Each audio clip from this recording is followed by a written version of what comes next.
Assalamualaikum warahmatullahi wabarakatuh. A'udzu billahi minasyaitonir rajim. Bismillahirrahmanirrahim. Alhamdulillahirabbil alamin. Allahumma shalli wa sallim ala sayyidina wa maulana Muhammadin wa ala alihi wa sahbihi ajmain. Amma ba'du. Kitab Nasaihul Ibad bab yang kedua. Bismillahirrahmanirrahim. Wa fihi salasuna mau'idah. Dalam bab ini ada 30 nasihat. Arba'atun akhbarun wal baqi atharun. Dari 30 nasihat itu ada 4 akhbar dan sisanya atsar. Wa na'ni bil akhbari aqwalan nabiyyi sallallahu alaihi wasallam.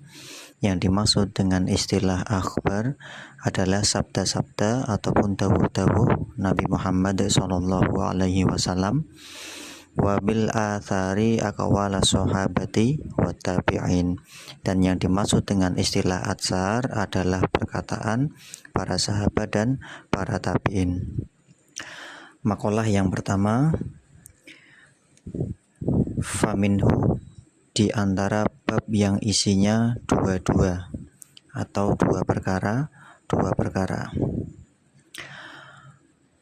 Aifal maqalatul ula, jadi makalah yang pertama ini minal munabbihatis sunnaiyah, dari bab munabihat.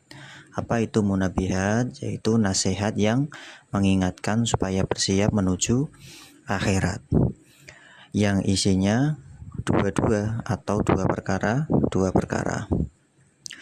Maruya anin nabiyyi sallallahu alaihi wasallam, yaitu hadis yang dirawayatkan dari Nabi Muhammad sallallahu alaihi wasallam, annahu qala, Nabi bersabda, khoslatani la syai'a afdalu minhuma.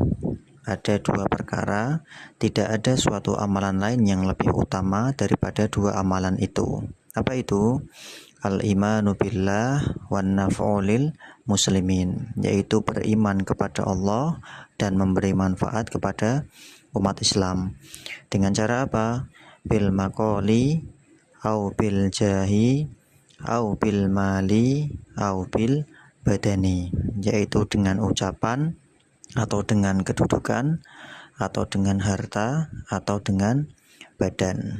Nah, jadi ada dua perkara ya, yang tidak ada suatu amalan lain yang lebih utama. Ya, amalan sing paling top, sing paling apik atau yang paling utama daripada dua amalan itu. Apa itu? Tadi al-imanu billah, yaitu beriman kepada Allah ya, hablum minallah, dan wan naf'u lil muslimin, atau memberi manfaat kepada umat Islam, atau hablum minan nas.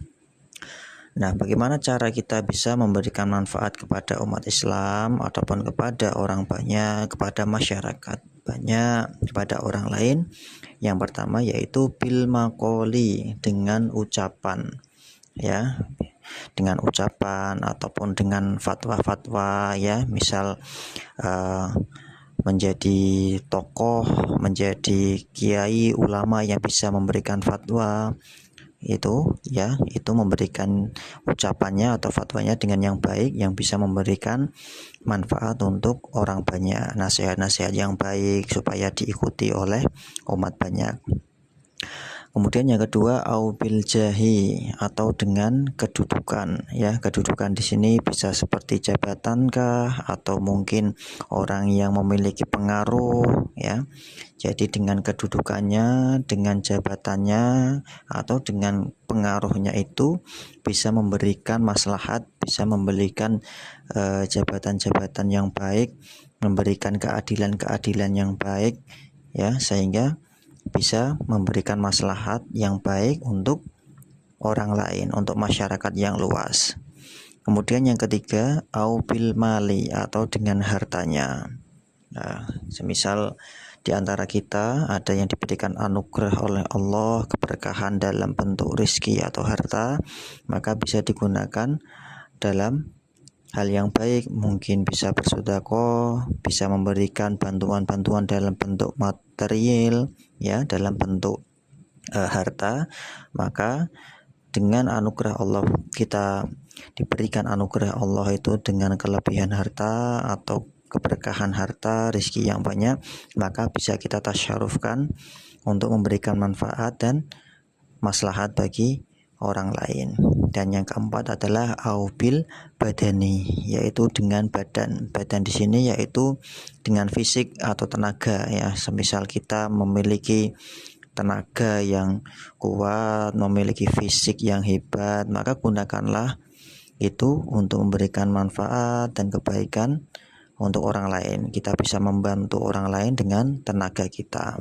Jadi ini adalah dua perkara yang paling top, yang paling utama, yaitu hablum minallah, beriman kepada Allah, dan hablum minannas, yaitu memberikan manfaat kepada umat Islam ataupun kepada orang lain, kepada masyarakat lain. Qala Rasulullah sallallahu alaihi wasallam, telah bersabda Rasulullah sallallahu alaihi wasallam, man asbaha la yanwid dzulma ala ahadin ghufira lahu ma jana. Barang siapa yang masuk di waktu pagi tidak berniat zalim kepada siapapun, maka pasti akan diampuni atas kesalahan yang telah dilakukan. Waman asbaha yanwi nusratal madlumi, dan barang siapa yang masuk di waktu pagi dia berniat menolong orang yang didolimi, wa qada hajatil muslim, dan dia memenuhi kebutuhan orang lain, kanat lahu ka ajri hajatin mabrurah, maka perbuatan ini baginya seperti pahala haji yang mabrur.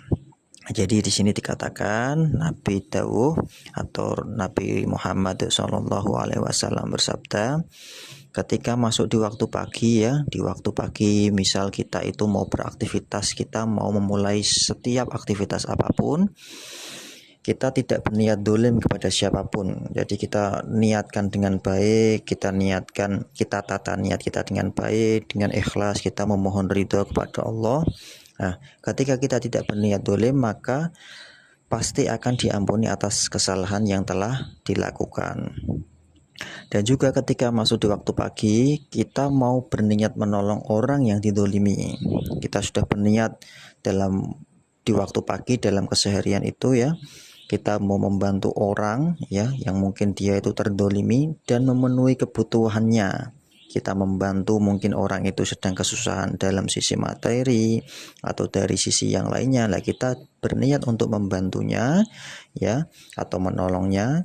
Nah, di sini dikatakan kanat lahu ka ajri hajatin mabrurah. Maka perbuatan ini, ya, ini seperti pahala haji yang mabrur. Masya Allah. Jadi inilah pentingnya bagaimana kita menata niat kita, ya. Kita menata niat kita bersama, mulai dari waktu pagi kita sebelum melakukan aktivitas apapun, ya, kita niatkan tentu yang misal dengan bekerja, ya, kita niatkan bekerja yang baik, bekerja yang profesional, ya.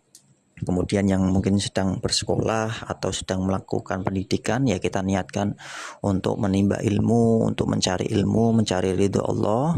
Nah, maka setiap langkah kita mudah-mudahan senantiasa diridhoi Allah, sehingga apa? Kita terjaga dari hal-hal buruk, kita terjaga dari kemaksiatan, yang mana ketika niat baik kita itu sudah tertata dan bisa kita implementasikan dengan baik, bisa kita laksanakan dengan baik, maka insya Allah Allah pun akan meridhoi setiap langkah kaki kita. Dan juga segala bentuk niat baik kita ini, yang kita menolong orang, kita membantu orang lain, kita membantu orang yang didolimi, ya, itu adalah kita mendapatkan pahala seperti haji yang mabrur. Wa qala alaihi salam, telah bersabda Rasulullah sallallahu alaihi wasallam, ahabbul ibadi ilallahi ta'ala, hamba yang paling disukai oleh Allah atau hamba yang paling dicintai oleh Allah, anfa'un nasi linnas, adalah orang yang paling banyak memberi manfaat kepada manusia ataupun kepada orang lain. Wa afdolul a'mali idkhalus sururi ala qalbil mu'min. Dan amalan yang paling utama adalah memasukkan kegembiraan ataupun memasukkan kesenangan, menyenangkan orang, ya. Jadi memasukkan kegembiraan ke dalam hati orang mukmin. Yatrudu anhu ju'an, dan dia usir atau dia menghilangkan rasa lapar dari orang mukmin. Au yakshifu anhu karban, atau dia menghilangkan kesusahan dari orang mukmin. Au yaqdi lahu dainan, atau dia membayarkan hutang bagi orang mukmin. Ya, jadi di sini juga dikatakan Allah niku paling seneng atau paling cinta terhadap orang-orang sing paling akeh ngei manfaat kepada sesami, pada manusia lain ataupun kepada orang lain, ya. Anfa'un nasi linnas. Kemudian amalan yang paling utama yaitu idkhalus sururi ala qalbil mu'min, memasukkan kegembiraan ke dalam hati orang mukmin. Jadi kita memberikan kegembiraan. Misal kita gawe senengi wong, gawe sumringai wong, kita hilangkan kesusahannya, kita memberikan kegembiraan untuknya kepada orang lain, itu menjadi salah satu amalan yang paling utama. Kemudian yatrudu anhu ju'an, ya, usir rasa lapar. Jadi kita jajak ke kancane, kita mentraktir kawan kita, teman kita, itu juga menjadi sebuah ataupun menjadi salah satu amalan yang paling utama, ya. Jadi kita menghilangkan atau mengusir rasa lapar. Au yakshifu anhu karban, dan menghilangkan kesusahan dari orang mukmin atau orang lain. Jadi kita kena ono koncone sing ketoke kok sedih men, ketoke kok cemberut terus, kita tanya ada apa, ada masalah apa, sedang kesusahan apa, kita bisa membantu apa, kita bantu. Maka insya Allah itu akan menjadi amalan yang paling utama, yang paling disukai dan dicintai Allah Subhanahu wa taala. Kemudian yang terakhir, au yaqdi lahu dainan, dan dia membayarkan hutang. Jadi nek misal ono koncone, ono saudaranya, ya, atau siapapun, ya, kerabat, kawan yang bisa kita bantu dari sisi materi, yaitu membayarkan hutang dengan semampu kita, seikhlas kita, ya, kita bantu. Maka insya Allah itu menjadi sebuah kebaikan, itu menjadi sebuah amal yang paling disukai dan dicintai Allah Subhanahu wa ta'ala. Wa khoslatani la syai'a akhbathu minhuma. Ada dua perkara, tidak ada perkara lain yang lebih buruk atau lebih kotor, sing ora apik lah pokok men, ya, daripada dua perkara ini. Jadi kalau yang di awal tadi, ya, dijelaskan dua perkara yang paling utama, yang paling top, yang paling apik. Dan di sini dijelaskan dua perkara yang tidak ada perkara lain yang lebih buruk atau lebih kotor daripada dua perkara ini. Apa itu? Yaitu asyirku billah wadurulil muslimin, yaitu yang pertama syirik kepada Allah, dan yang kedua membahayakan orang Islam.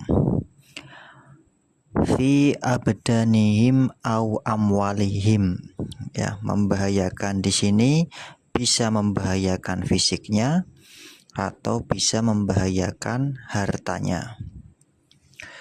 Fa inna jami'a awamirillahi ta'ala tarji'u ila khoslataini, ya, karena semua perintah Allah itu merujuk pada dua hal atau dua perkara, yaitu at-ta'dhimillahi ta'ala wasyafaqati li khalqih, yaitu yang pertama mengagungkan Allah, dan yang kedua adalah berbelas kasih kepada makhluk.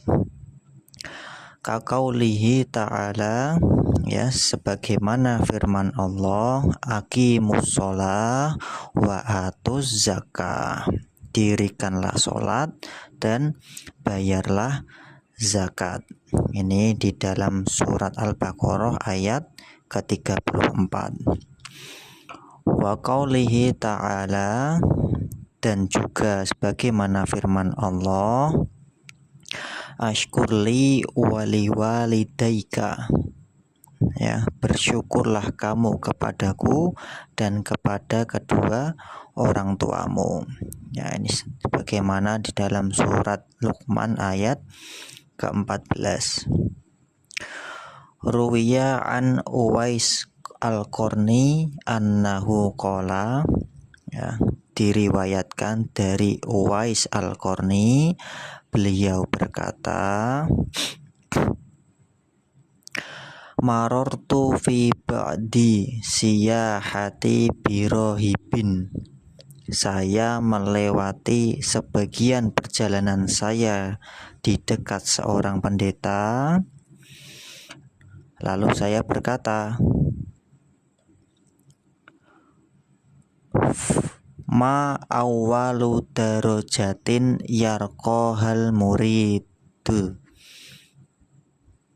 wahai pendeta, apa tingkatan pertama yang harus dilalui seorang murid? Qala raddul madzalimi wa hiffatudz dhuhri minat tabiat. Pendeta itu menjawab, mengembalikan hal-hal yang diambil secara zalim dan ringankan beban dari tanggungan-tanggungan pada manusia. Fa innahu la yas'adu lil abdi amalun wa alaihi tabi'atun au matlamatun. Sungguh tidak bisa naik amal perbuatan bagi seorang hamba, sedangkan atas hamba itu ada tanggungan dosa pada orang lain atau masih ada kedzaliman. Jadi di sini diterangkan, ya, yang pertama, ada dua perkara yang tidak ada perkara lain yang lebih buruk atau lebih kotor, yaitu yang pertama syirik kepada Allah, dan yang kedua membahayakan orang Islam, membahayakan dari sisi fisiknya atau membahayakan dari sisi hartanya, sebagaimana yang dijelaskan, ya, karena semua perintah Allah itu merujuk pada dua hal atau dua perkara, yaitu yang pertama mengagungkan Allah dan yang kedua berbelas kasih kepada makhluk, sebagaimana firman Allah tadi di dalam surat Al-Baqarah ayat 34, yaitu dirikanlah sholat dan bayarlah zakat, dan firman Allah, bersyukurlah kamu kepadaku dan kepada orang tuamu, kedua orang tuamu, di surat Luqman ayat 14. Dan juga dijelaskan, ya, diriwayatkan dari Uwais al-Qarni, ketika beliau bertemu seorang pendeta, beliau bertanya, apa tingkatan pertama yang harus dilalui seorang murid? Maka pendeta itu menjawab, mengembalikan hal-hal yang diambil secara zalim dan ringankan beban tanggungan-tanggungan pada manusia. Sungguh tidak bisa naik amal perbuatan bagi seorang hamba, sedangkan hamba itu masih ada tanggungan atau masih ada kedzaliman. Nah, di sini bisa kita ambil pelajaran, bisa kita ambil hikmah bahwa jangan pernah syirik kepada Allah, ya, jangan sampai dan jangan pernah kita itu syirik kepada Allah, karena itu adalah perkara yang paling buruk, ya, yang enggak bagus, sangat tidak bagus, yaitu syirik pada Allah, dan yang kedua membahayakan atau merugikan, ya, orang Islam. Nah, dan juga yang perlu kita ambil hikmahnya, yang patut kita pelajari bersama, yaitu adalah ketika kita itu pernah dolim, ya, ketika kita itu pernah jahat mungkin kepada orang lain, maka ayo cepat-cepat kita yang pertama, kita memohon ampun kepada Allah, kita bertaubat kepada Allah. Dan ketika kita berbuat dolim ya, atau merugikan orang lain ya, merugikan masyarakat lain, manusia lain, kita masih ada tanggungan dosa kepadanya, maka cepat-cepat kita meminta maaf atas kesalahan yang telah kita lakukan. Karena apa? Sesungguhnya tidak bisa naik amal perbuatan manusia ya, seorang hamba itu, sedangkan hamba itu masih ada tanggungan dosa kepada orang lain atau masih ada kedoliman kepada orang lain. Nah, disinilah makalah yang pertama ya, yang mudah-mudahan apa yang kita pelajari bersama ini bisa kita ambil hikmah dan pelajarannya. Setiap kebaikan yang Allah tunjukkan, yang telah Islam ajarkan, mari kita laksanakan dengan sebaik mungkin. Kita memohon kepada Allah, mudah-mudahan kita semuanya senantiasa diberikan kekuatan, kita diberikan petunjuk dan hidayah oleh Allah, sehingga kita mampu melaksanakan dan mengerjakan kebaikan-kebaikan itu. Dan kita memohon kepada Allah, mudah-mudahan kita juga diberikan kekuatan dan petunjuk untuk meninggalkan segala bentuk perkara-perkara yang buruk ya, kemaksiatan. Kita diberikan kekuatan untuk meninggalkan kemaksiatan itu, sehingga apa? Kita senantiasa mendapatkan ridho dari Allah Subhanahu wa Ta'ala. Nah, demikian pembacaan kitab Nasha'ihul Ibad bab kedua makalah yang pertama. Mudah-mudahan kita berdoa bersama, semoga Allah senantiasa memberikan kebaikan kepada kita, kita diberikan keistiqomahan dalam menjalankan perintah-perintah Allah Subhanahu wa Ta'ala. Amin Allahumma amin. Kita tutup dengan bacaan hamdalah dan doa kafaratul majelis bersama. Alhamdulillahirabbil alamin, subhanakallahumma wa bihamdika, asyhadu an la ilaha illa anta, astaghfiruka wa atubu ilaih. Demikian dan terima kasih. Mohon maaf atas segala kekurangan dan kekhilaafannya. Wassalamualaikum warahmatullahi wabarakatuh.